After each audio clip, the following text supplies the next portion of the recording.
Malam ini, Theo tidak bisa tidur. Ada suatu hal yang mengganjal di dalam otaknya dan itu sangat mengganggu. Seharusnya Theo merasa bahagia karena Valerie sudah ada di sampingnya. Namun entah kenapa Theo merasa hadirnya Valerie tidak berarti apa-apa bagi hidupnya.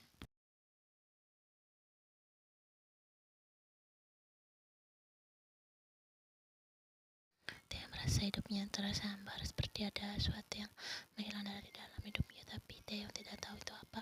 Apa yang kamu pikirkan? Valerie mengusap pipi Theo lembut. Theo teragap lantas tersenyum manis.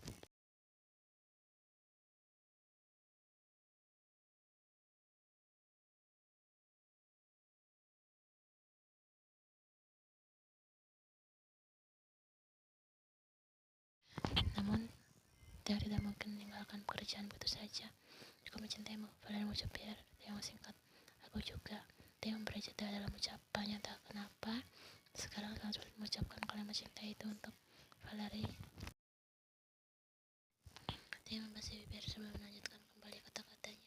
Aku juga mencintaimu, lanjut terbata.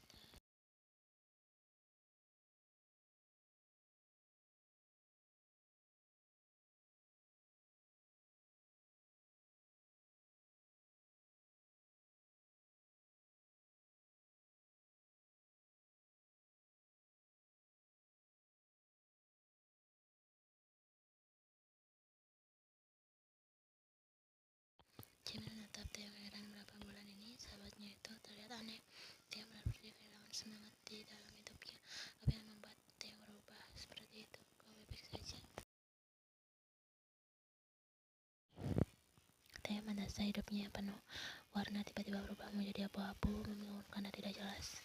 Apa aku salah jika menemukan istriku? Theo menatap nanar gedung yang menjulang di depannya melalui jendela kaca besar yang ada di ruangannya.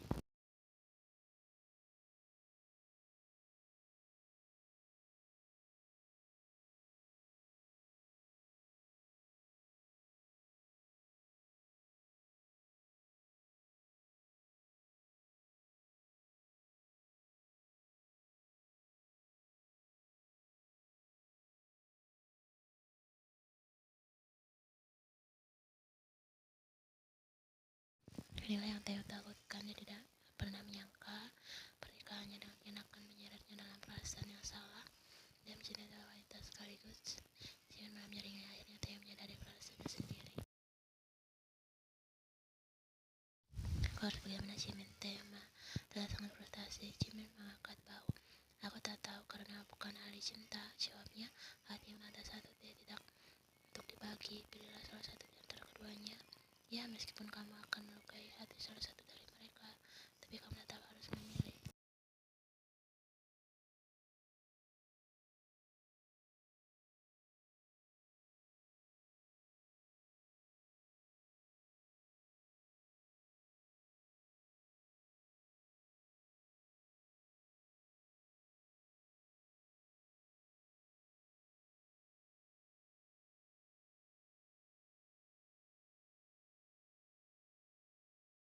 Apa yang memiliki perasaan yang sama dengannya? Entahlah, yang tidak tahu bagaimana jika tidak.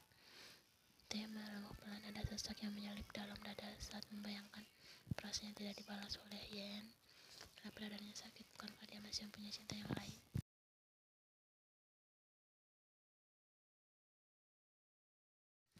Apa menurutmu Yen memiliki perasaan yang sama denganku? Aku tidak tahu. Jimin beranjak karena dia sebentar lagi ada kencan buta dengan seorang wanita. Mau kemana? Tanya Taehyung.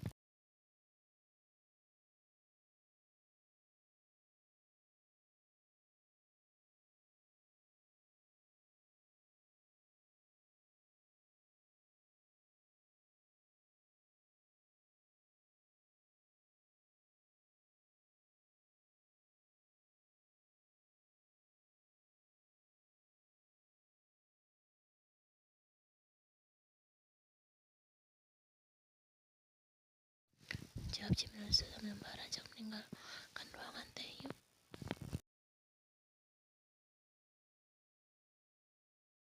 Nama kontak Yen di ponsel Taehyung. Dia ingin sekali menelpon istri keduanya, namun Taehyung sedikit ragu.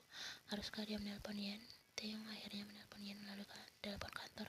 Jantungnya sontak pada kencang menunggu telepon diangkat oleh Yen.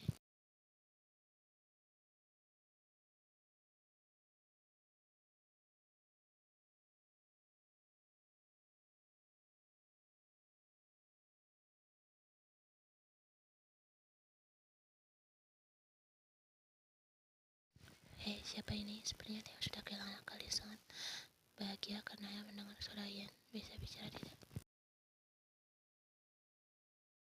Dia menjadi berbawah untuk menahan tawa, membayangkan betapa keselnya Ian sekarang. Apa jangan-jangan ditelepon dari setan? Tawa Theo seketika pecah karena mendengar teriakan Ian.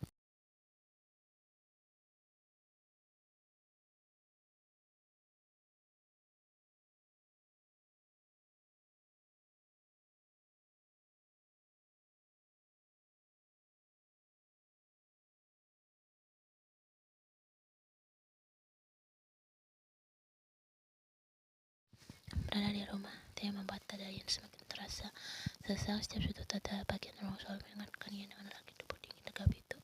Semua itu perlahan-lahan membuat Ian gila. Dia merasa kesepian.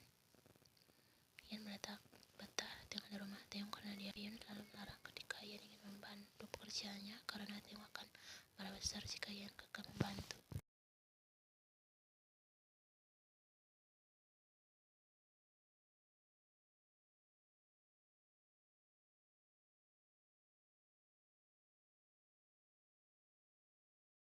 Ian membentangkan nafas kasar karena merasa bosan dengan hidupnya. Ian sekarang dia akan mencari pekerjaan yang bisa mengalihkan pikirannya dari Theo. Mengambil sebuah koran yang ada di rak meja ruang tamu, membuka halaman tentang lowongan pekerjaan. Kedua mata Ian sontak berbinar ketika menemukan pekerjaan yang dirasa cocok untuknya.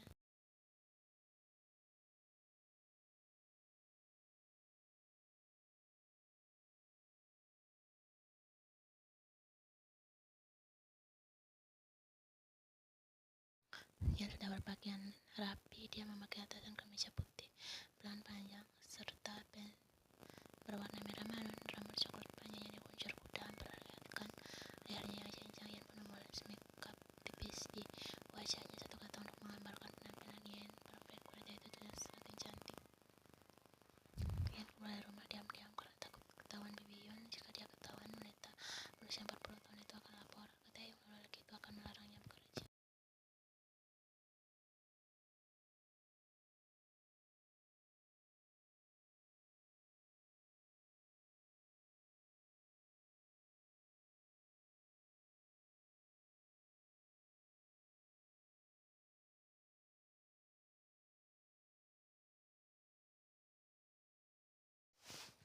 Ian mendesah panjang, sial, geramnya menahan kesal. Keluar rumah terkejut ketika melihat gadis pembicaraan berada di luar rumah dan pakaian rapi sebagi ini. Lelaki tampan itu pun memandikan laci mobilnya tepat di depan Ian. Wanita berbadan tua tersebut tiba-tiba membuka pintu lalu duduk di bangku kemudi. Kenapa kamu berpakaian sangat rapi? Aku boleh minta tolong ada ruang? Ian bicara non formal karena mereka sedang tidak berada di rumah sakit.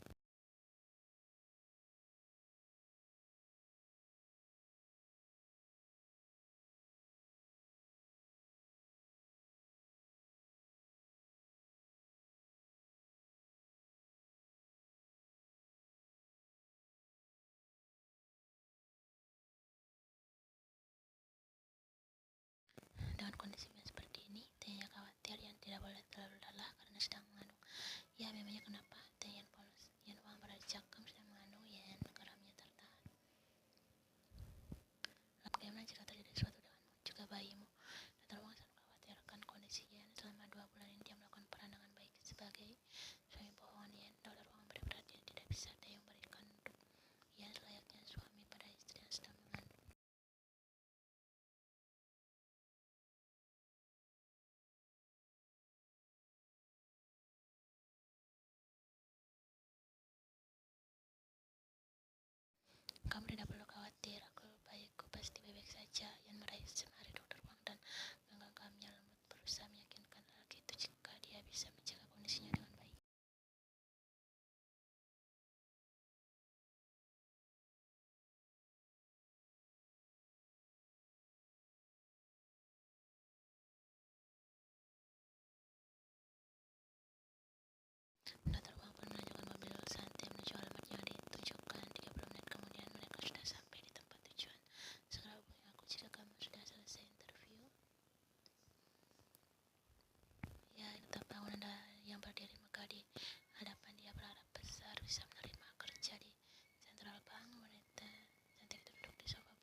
kecil untuk wanita yang duduk di samping Ian. Maksud Anda? Tanya tak mengerti.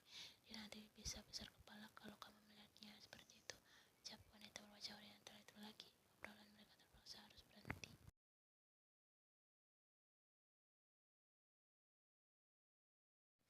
Ian tak pernah berhenti tersenyum karena diterima kerja. Keesokan harinya dia langsung mengikuti latihan kerja.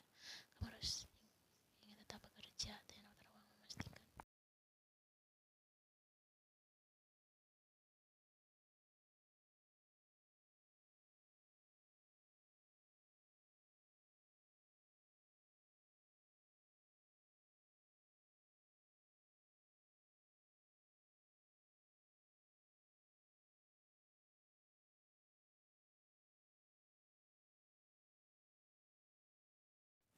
Ian memasuki ruangan perkebunan meter. Dia akan menjalani pelatihan kerja di ruang bercat kuning itu. Benar, ruangan itu menyenangkan Ian dengan makhluk berwarna kuning berpori yang tinggal di bawah laut. Sebuah meja benar berwarna hijau, terus sangat kontras dengan lantai keramik yang berwarna putih gading. Dindingnya dihiasi sebuah lukisan besar bergambar benang kusut berbentuk segi enam. Sebuah pot bunga kecil terletak di pojok ruangan.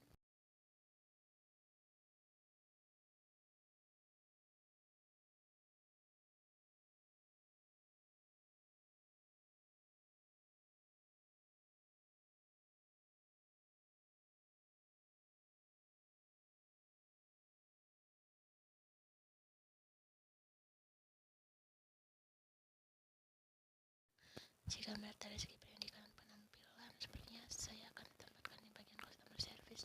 Coba wanita pakai barang serba bermerek benar percaya diri. Sepertinya harapan kalian terlalu tinggi. Kalian akan bekerja di bagian kolek. Bagian apa itu? Tanya Ian ingin tahu. Penagih. Apa? Teriak dia kompak seketika Ian membayangkan dirinya akan pergi ke rumah-rumah nasabah untuk menagih utang. Astaga.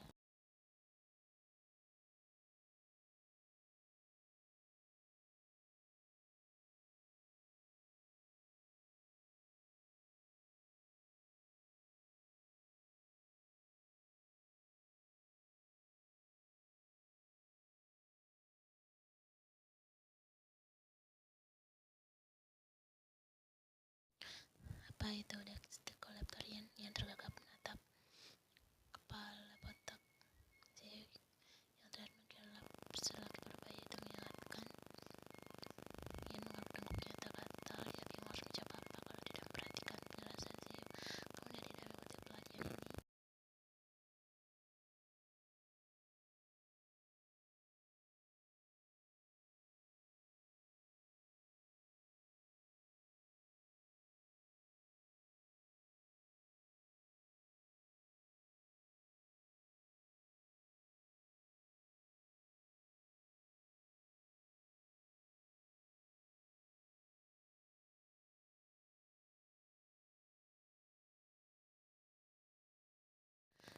Perhatian semuanya, saya membawa teman baru untuk kalian. 12 orang yang berada di dalam ruangan ini sontak berhenti melakukan aktivitas mereka masing-masing.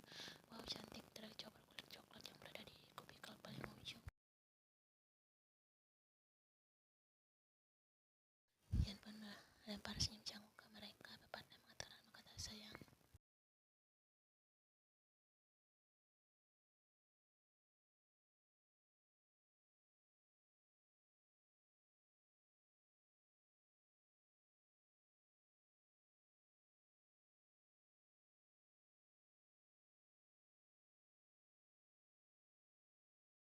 Ian rasanya menjadi tidak mungkin menyebut halaman rumah Theo.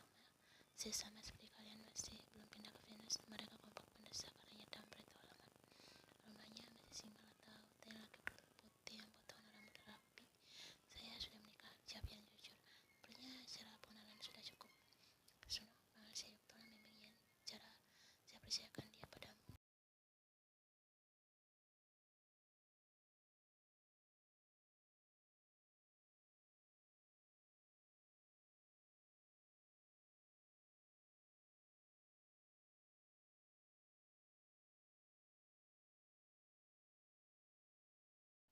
Siapa tadi namamu? Suno. Ian mengangguk. Dia terus memperhatikan Suno yang sedang sibuk dengan komputer di depannya. Perhatikan aku baik saja. Suno membuka data nasabah yang memiliki tunggakan dalam pembayaran kartu kredit sampai 2 kali yang surat. Di sini kita bisa mendapat informasi tentang nasabah yang belum membayar kartu kredit mereka. Yang pun mendaftar nama-nama orang yang memakai kartu kredit dan jumlah uang pemakaian mereka. Kedua, mata yang sontak membuat ketika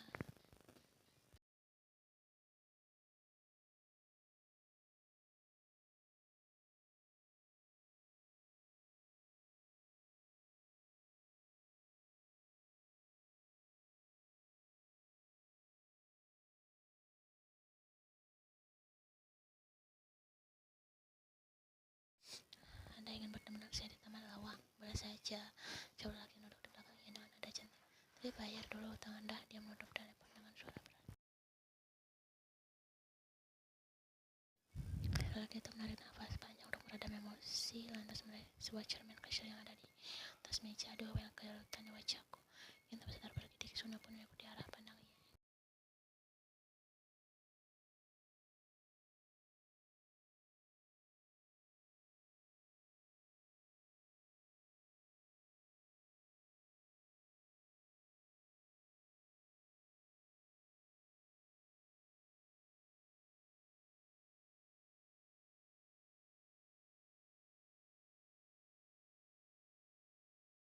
Aku akan mencoba menelpon salah satu nasabah kita. Perhatikan telepon yang ada di atas meja.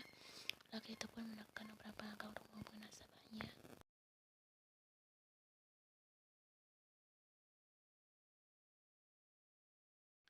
Detik kemudian, telepon terputus. Suna pun mencoba menghubungi nasabah itu lagi, tapi tidak diangkat. Tak ada apa. Setiap nasabah selalu bersikap seperti itu. Suna mengira tidak juga, bahkan menjadi lebih parah daripada ini. Kita harus ekstra kesabaran untuk menghadapi mereka.